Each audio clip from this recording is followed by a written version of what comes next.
You dance over me while I am unaware. You sing all around, but I never hear a sound. Lord, I'm amazed by you. Lord, I'm amazed by you. Lord, I'm amazed by you. How you love me. How you love me. You dance over me while I am unaware. You sing all around, but I never hear a sound. Lord, I'm amazed by you. Lord, I'm amazed by you. Lord, I'm amazed by you. How you love me. Oh, Lord, I'm amazed by you. Lord, I'm amazed by you. Lord, I'm amazed by you. How you love me. How wide the measure of the love that you have shown to me. How deep, how fathomless the blessings you have given me. And I give thanks for your amazing love. And I thank you, Lord. And I thank you, Lord.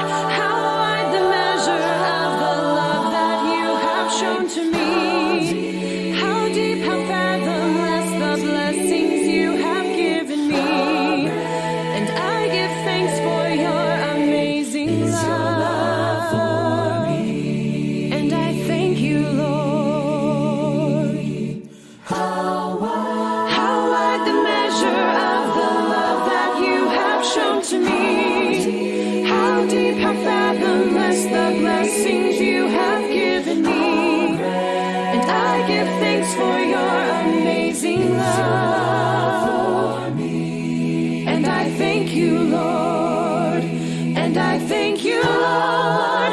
How wide the measure of the love that you have shown to me. How deep, how fathomless the blessings you have given me. And I give thanks for your amazing love. And I thank you, Lord. Lord, I'm amazed. I'm amazed. I'm amazed by you. Lord, I'm amazed. I'm amazed by you. Lord, I'm amazed. I'm amazed by you. How you love me. And I thank you, Lord. And I thank you, Lord. I'm amazed. I'm amazed by you. Lord, I'm amazed. I'm amazed by you. Lord, I'm amazed. I'm amazed by you. How you love me. How you love me.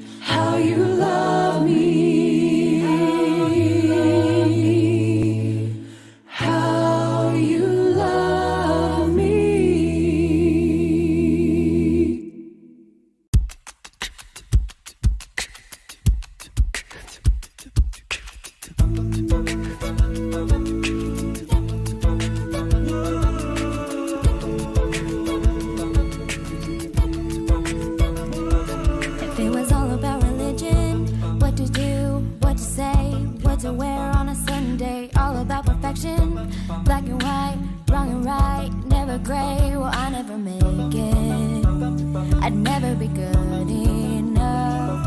I try to walk the line, pray that I'd find something that I knew was real.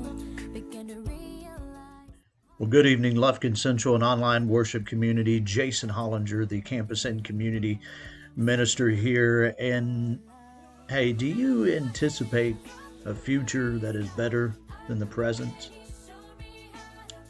You know what? If you do, what you were saying is, I hope things are better. We're going to talk about that word hope right after this time in worship. Feet.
So let's say you want to describe the feeling of anticipating a future that's better than the present. You might be giddy or excited or maybe unsure, but most of us know that experience. We call it hope. It's a state of anticipation, and it's crucial for healthy human existence. And it's a really important concept in the Bible. In fact, there are many words for hope in the ancient languages of the Bible, and they're all fascinating. In the Old Testament, there are two main Hebrew words translated as hope. The first is yachal, which means simply to wait for.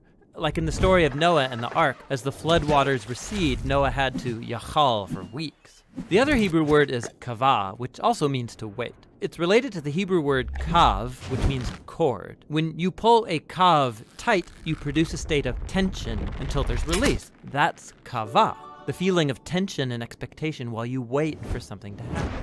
The prophet Isaiah depicts God as a farmer who plants vines and kavahs for good grapes. Or the prophet Micah talks about farmers who both kavah and yachal for morning dew to give moisture to the land.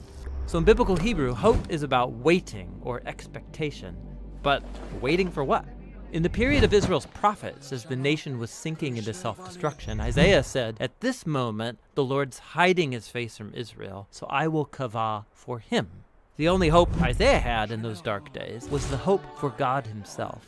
You find this same notion of hope all over the book of Psalms, where these words appear over 40 times. In almost every case, what people are waiting for is God. Like in Psalm 130, the poet cries out from a pit of despair, "I kavah for the Lord, let Israel yachal for the Lord, because he's loyal and will redeem Israel from its sins." Biblical hope is based on a person, which makes it different from optimism. Optimism is about choosing to see in any situation how circumstances could work out for the best. But biblical hope is not focused on circumstances. In fact, hopeful people in the Bible often recognize there's no evidence things will get better, but you choose hope anyway. Like the prophet Hosea, he lived in a dark time when Israel was being oppressed by foreign empires, and he chose hope when he said God could turn this valley of trouble into a door of hope, like the day when Israel came up from the land of Egypt.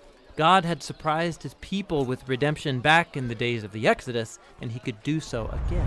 So it's God's past faithfulness that motivates hope for the future. You look forward by looking backward, trusting in nothing other than God's character. It's like the poet of Psalm 39 who says, "And now, O Lord, what else can I kavah for? You are my yachal." In the New Testament, the earliest followers of Jesus cultivated this similar habit of hope. They believed that Jesus' life, death, and resurrection was God's surprising response to our slavery to evil and death.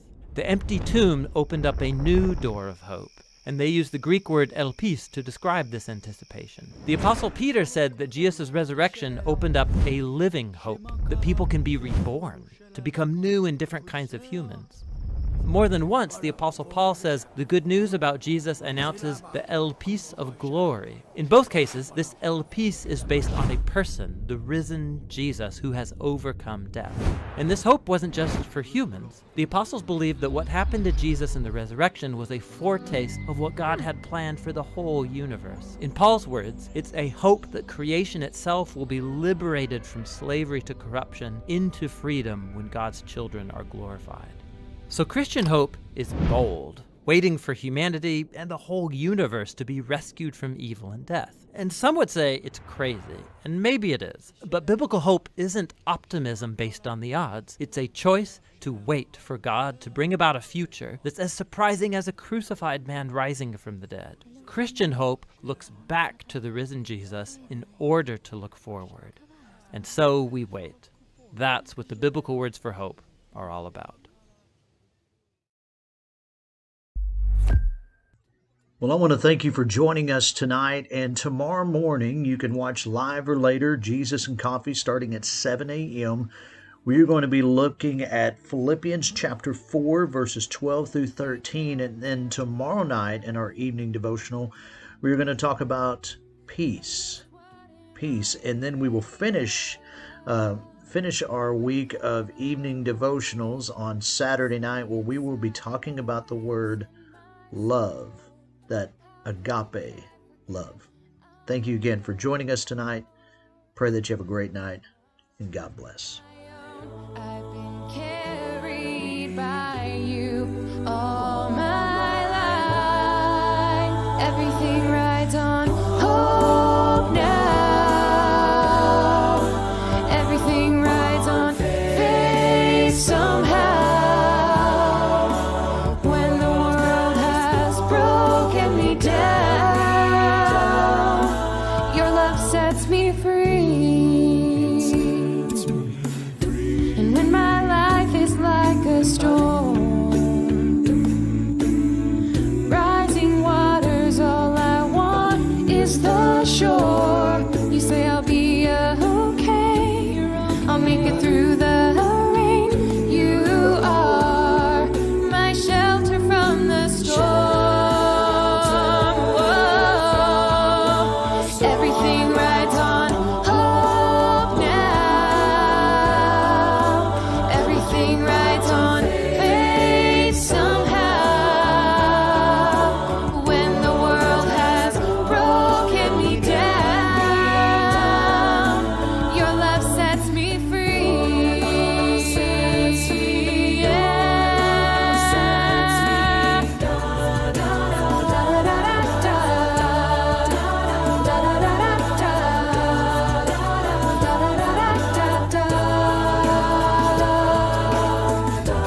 I am not my own.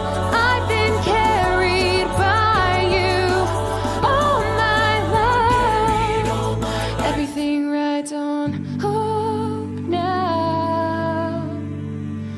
Everything rides on faith somehow. When the world has broken me down, your love sets me free. Everything rides on